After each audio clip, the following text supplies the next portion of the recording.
القرآن لیسن نمبر 2. نن به موږ د امثال القرآن پروګرام کې د ټولو نه د لومړني مثال ذکر کوو، کوم چې د منافقینو په باره کې دی. دا مثال د سوره بقره په شروع کې راغلی دی. دا لومبي مقام دی په کوم ځای کې چې الله سبحانه وتعالی مثال بیان کړی دی. یعنی چې کله تاسو قرآن مجید د سوره فاتحه نه شروع کوئ نو د ټولو نه لومبي راتللو والا مثال عمده مثال دی، کوم چې د منافقینو په باره کې دی. مونږ ګورو چې سوره بقره په آغاز کې الله تعالی د 3 قسمه خلکو ذکر کړی دی. د ټولو نه لومبي ګروه چې دی هغه د کامیابو خلکو دی، د کوم ذکر چې په 4 آیتونو کې شوی دی. الف لام میم ذلك الكتاب لا ريب فيه هدى للمتقين الذين يؤمنون بالغيب ويقيمون الصلاة ومما رزقناهم ينفقون والذين يؤمنون بما أنزل إليك وما أنزل من قبلك وبالآخرة هم يوقنون أولئك على هدى من ربهم وأولئك هم المفلحون. د کامیابو خلکو صفات دي. قرآن د چا د پاره دی؟ ذالک الکتاب لا ریب فیه هدى للمتقین. دا هغه کتاب دی په کوم کې چې هیڅ شک نشته، د پرهیزګارو د پاره هدایت دی. پرهیزګار څوک دی؟ دلته کې د هغې تلاوت اوس ما ستاسو مخکې وکړه، دا ترجمه یې واورئ. کوم چې بې لیدو په الله باندې ایمان روړي، مونځ قایموي او څه چې موږ هغې له ورکړي دي هغې د هغې نه خرج کوي.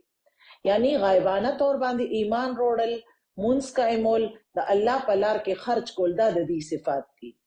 ایمان په چا باندې دی؟ والذین یؤمنون بما انزل الیک وما انزل من قبلک وبالآخرة هم یوقنون.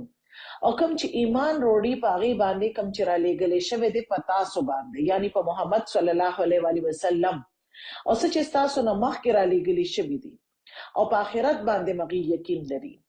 په ټولو آسماني کتابونو باندې ایمان راوړونکي او آخرت منونکي. د دې جزا څه ده؟ اولئک علی هدى من ربهم. دا هغه خلک دي کوم چې د خپل رب د طرف نه په سیده لار باندې دي. و اولئک هم المفلحون، او هغه نجات موندونکي دي. نو دا خو شو د کامیابو خلکو صفات. دویم ګروه چې کوم دی، اوس د دویم ګروه دلته ذکر دی کوم چې کفار دي. د ای په باره کې 2 آیتونه نازل شوي دي. ان الذين كفروا سواء عليهم أأنذرتهم أم لم تنذرهم لا يؤمنون ختم الله على قلوبهم وعلى سمعهم وعلى أبصارهم غشاوة ولهم عذاب عظيم. بشکه کوم خلکو چې انکار کړی دی، برابر د دې دپاره کته دی ویاره او کوي نه یاره، هغې به ایمان نه روړي. نو لومبني ګرو ایمان روړو او دویم ګرو ایمان رو نړو. ختم الله علی قلوبهم، الله تعالی د هغې په زړونو او په غوږونو باندې مهر لګولی دی. د هغې په سترګو باندې پردې پرتې دي او د دې دپاره ډېر غټ عذاب دی. انکار څنګه دی؟ د ایمان انکار یې کړی دی، او سزا یې څنګه ده چې الله د دې په زړونو مهر ولګو، په سترګو یې وله پردې واچولې، او د دې دپاره ډېر لوی عذاب دی. اوس د دریم ګرو ذکر دی کوم چې د ایمان او د کفر په منځ کې دی. دا د منافقینو ګروه دی، کوم چې در اصل مؤمنان نه دي، حقیقت کې هغې کافران هی دي، خو بظاهره هغې د ایمان اظهار کوي. نو دې آیت باندې مونږ الله تعالی پوهیږي او د دې په باره کې فرمایي ومن الناس من يقول آمنا بالله وبالیوم الآخر وما هم بمؤمنین. او څه خلک داسې دي کوم چې وایي چې موږ الله او د قیامت په ورځ باندې ایمان روړی دي، حالانکه هغې مؤمنان نه دي. منافقین مؤمنان نه دي، د ایمان او د کفر په منځ کې دي. منافق په حقیقت کې کافر دی، بظاهره د ایمان اظهار کوي. نو د دې مثال باندې الله تعالی ما تاسو پوهیږي. الله تعالی فرمایي یخادعون الله والذین آمنوا وما يخدعون الا انفسهم وما يشعرون. الله او ایمان والو له دوکه ورکوي، حالانکه هغې خپل ځان له هی دوکه ورکوي او پوهیږي نه. څنګه دوکه ورکوي؟ بظاهر د ځان نه مؤمنان جوړ کړي دي او الله او ایمان راوړونکو له دوکه ورکوي. خدا د هغې د ناپوهۍ دلیل دی. یو بل خبره د دې د زړونو په باره کې ښودلې شوې ده، ویلې شوې ده فی قلوبهم مرض فزادهم الله مرضا ولهم عذاب علیم بما كانوا یکذبون. د دې په زړونو کې بیماری ده، بیا الله د دې دا بیماری زیاته کړه او د هغې دپاره دردناک عذاب دی. ولې؟ ځکه چې دوی به دروغ ویل. د منافقینو د دوکه ورکولو وجه څه ده؟ چې د دې په زړونو کې مرض دی. منافقین دروغ وایي. د دې سزا څه ده؟ د دې دپاره دردناک عذاب دی. وَإِذَا قِيلَ لَهُمْ لَا تُفْسِدُوا فِي الْأَرْضِ قَالُوا إِنَّمَا نَحْنُ مُصْلِحُونَ. کله چې دې ته وویل شي چې په ملک کې فساد مکوئ، نو وایي چې مونږ خو اصلاح کولو والا خلک یو. الا انهم هم المفسدون ولكن لا يشعرون. خبردار بشکا اک خلق فسادیان دي خو دې پوهیږي. د منافقینو صفات څه دي؟ فساد لا د اصلاح نوم ورکوي. فساد چې کوي نو احساس هم وته نه کیږي چې مونږ غلط کار کوو، د شعور نه خالی دي. واذا قيل لهم آمنوا كما آمن الناس قالوا انؤمن كما آمن السفهاء الا انهم هم السفهاء ولكن لا يعلمون. او چې کله دې ته وویل شي چې ایمان وروړي څنګه چې نورو خلکو ایمان وروړي دي، نو دی وایي چې آیا مونږ ایمان وروړو څنګه چې بې وقوفانو ایمان وروړي دي؟ خبردار هغوی په خپله بې وقوفان دي خو پوهیږي نه. یعنی رښتین کې مؤمنان د منافقینو په نظر کې څه دي؟ د صحابه او ایمان وروړو ته هغوی بې وقوفي وایي. دا ګڼل د منافقینو د عقل فساد دی.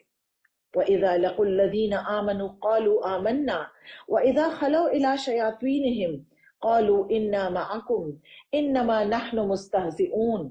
او کله چې د ایماندارو سره ملاویږي نو وایي چې مونږ خو ایمان وروړی دی، او کله چې خپلو شیطانانو سره یوازي نو وایي چې یقینا مونږ خو تاسو سره ملګري یو، مونږ خو صرف هغوی سره ټوکې کوو. نو د منافقینو دوکه څه ده؟ د ایمان راوړونکو په وړاندې وایي چې مونږ ستاسو ملګري یو، او غیبانه طور باندې ایمان راوړونکو پورې ټوکې کوي. الله یستهزئ بهم ویمدهم فی طغیانهم یعمهون. الله دی پورې ټوکې کوي او دی له مهلت ورکوي چې هغوی په خپله ګمراهۍ کې سرګردانه ګرځي. الله تعالی فرمایي اولئک الذین اشتروا الضلالة بالهدى فما ربحت تجارتهم وما كانوا مهتدین. دا هغه خلک دي چې د هدایت په بدله کې ګمراهي اغشته ده، د هغې تجارت هیڅ فایده ورنکړه او هدایت منتلو والا نشو. د هدایت نه لرې والي ولې دي؟ د دې ټولې طور طریقې چې کومې دي هغه دي د هدایت نه لرې بوتلو والا دي. د دې په شانته صفات لرلو والا منافقینو په باره کې الله تعالی دلته 2 مثالونه بیان کړي دي د پاره د دې چې د هغې دا حال چې دی دا نور لږ انسانانو ته واضح شي. فرمایي الله تعالی مثلهم كمثل الذي استوقد نارا فلما أضاءت ما حوله ذهب الله بنورهم وتركهم في ظلمات لا يبصرون صم بكم عمي فهم لا يرجعون أو كصيب من السماء فيه ظلمات ورعد وبرق ويجعلون أصابعهم في آذانهم من السوائق حذر الموت والله محيط بالكافرين يكاد البرق يخطف أبصارهم كلما أضاء لهم مشوا فيه وإذا أظلم عليهم قاموا ولو شاء الله لذهب بسمعهم وأبصارهم إن الله على كل شيء قدير. الله تعالی فرمایي د دې مثال د هغې کس په شانته دی چا چې اور بل کړ، او کله چې اور د هغه خواته ټول ځای روښانه کړ نو الله د دې دا رڼا مړه کړه او هغې یې په تیارو کې پرېښودل چې هېڅ نه ویني. صم بکم عمي فهم لا یرجعون. کاڼه دي، ګونګیان دي، ړانده دي، بس هغوی به نه را واپس کېږي. بیا بل مثال کې الله تعالی فرمایي یا څنګه چې د اسمان نه باران وشي په کوم کې چې تیارې او ګړزا او پړک وي، خپلې ګوتې په خپلو غوږونو کې د ګړزا د وجې د مرګ د یرې نه ورکي او الله کافران راګیر کړي دي. په دې مثال په ذریعه تاسو وګورئ چې دلته وایي یکاد البرق، نږدې ده چې دا بجلی چې دا د دې د سترګو دا رڼا یوسي. کله چې هغه د دې لپاره روښانه شي نو دی پکې روان شي، او کله چې په دې باندې تیار شي نو هغه پکې ولاړ پاتې شي. که الله غوښتي نو د دې د سماعت او بصارت یعنی د اوریدو قوت او د لیدو قوت دا به ته وړو. الله په هر سیس باندې ډیر قدرت لرونکی دی. نو د دې مثال په ذریعہ الله د دې مزید صفات واضح کړی دي. تاسو ګوره د مؤمنانو په باره کې 4 آیاتو کې خبره بیان شو، د کفارو په باره کې 2 آیاتو کې، خو د منافقین صفات او حالات چې دي هغه په 14 آیاتونو کې بیان کړی دي. دا 14 آیاتونه د منافقین د اوصاف په باره کې وارد شوي دي. الله تعالی دونه اوږده گفتگو په دې باندې کړی دا چې د دې د حقیقت کلاو بیان کی دا ډیر زیات ضروری دی. د منافقینو حقیقت کلاو بیانولو ضرورت ولې دی؟ ځکه چې دا منافقت یو پټ شی دی. منافقت دل د زړه تل کې وي، دن نوي پکې. منافقت په باره کې بعضی ځله انسان ته په خپل هم پته ني. نور انسانانو کې خو څه علامات خلق وویني، خو چاته منافق تاسو بیل نشي. د دې لپاره چې تاسو ته د دې باره کې علم نشته. د منافقت په باره کې الله تعالی دونه وضاحت ولې ورکړي دي؟ د پاره د دې چې انسان خپل جایزه اخلي، داسې خلکو نه د محتاط هم اوسيږي، پچا کې چې دن نه دا صفات دي. د داسې خلکو د صحبت نه د محتاط اوسيږي، د پاره د دې چې د غیر اثراتو نه محفوظ پاتې شي او د خپل ایمان حفاظت وکړي.